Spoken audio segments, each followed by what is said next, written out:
আসসালামু আলাইকুম ভিউয়ার্স, আপনারা যারা নতুন ভোটার হয়েছেন, ছবি তুলেছেন, ছবি তোলার পর আপনাদের অনেকেরই ফোনে এরকম একটা মেসেজ চলে আসছে। সো এই মেসেজটা কেন আসলো আজকের এই ভিডিওতে বিস্তারিত আপনাদেরকে বলবো।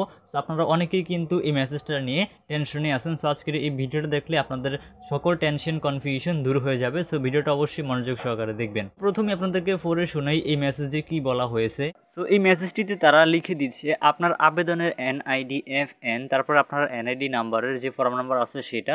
এরপরে বলতেছে পরবর্তী ধাপ সম্পন্নের জন্য দয়া করে আবেদনের কপি ও প্রয়োজনীয় সকল দলিলাদি সহ থানা অথবা উপজেলা নির্বাচন অফিসে যোগাযোগ করুন।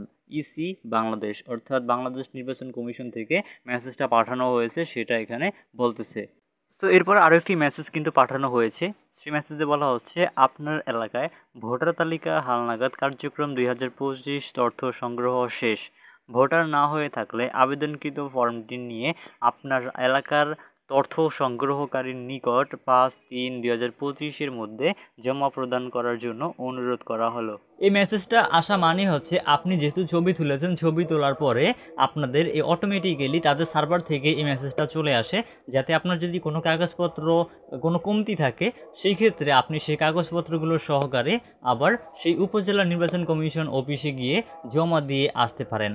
সো আপনারা যেহেতু ভোটার হালনাগাদের সকল কাগজপত্রগুলো সঠিকভাবে জমা দিয়েছেন যারা, তাদের ক্ষেত্রে কোনো সমস্যা নেই। কিন্তু যাদের কোনো কাগজপত্র বাকি রয়ে গেছে জমা দেওয়া, তারা আপনাদের সেই কাগজপত্রগুলো নির্বাচন কমিশন অফিসে অথবা সিটি কর্পোরেশন বা ইউনিয়নে গিয়ে জমা দিয়ে আসতে হবে। আপনারা যারা কাগজপত্রগুলো কম দিয়েছিলেন তারা অবশ্যই নির্বাচন কমিশন অফিসে গিয়ে কাগজপত্রগুলো জমা দিয়ে আসবেন, তা না হলে কিন্তু আপনার ভোটার ID কার্ডের প্রবলেম হয়ে যাবে।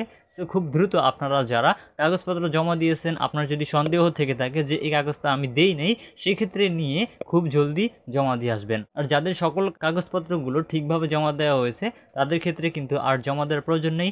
আপনি নিশ্চিন্তে ঘরে বসে থাকুন, কিছুদিন পর অপেক্ষা করলে আপনি আপনার NID কার্ডটি কিন্তু সহজে অনলাইন থেকে ডাউনলোড করে নিতে পারবেন আপনার হাতে থাকা স্মার্টফোনটি ব্যবহার করে। সো ভিউয়ার্স, আশা করছি আজকের এই ভিডিওটা দেখে আপনাদের সকল কনফিউশনগুলো দূর হয়ে গেছে। সো আশা করছি ভিডিওটি ভালো লেগেছে। ভিডিওটি ভালো লাগলে লাইক দিবেন, ভিডিও বুঝতে কোথাও কোনো সমস্যা হলে আমাদেরকে কমেন্ট করে জানাবেন। আমাদের চ্যানেলে নতুন হয়ে থাকলে চ্যানেলটিকে সাবস্ক্রাইব করে পাশে আসা বেল বাটনটি বাজিয়ে রাখবেন এরকম সকল ধরনের হেল্পফুল ভিডিওগুলো সবার আগে পাওয়ার জন্য। সো দেখা হবে পরবর্তী কোনো নতুন ভিডিওতে। সকলেই ভালো থাকুন, সুস্থ থাকুন। আল্লাহ হাফেজ।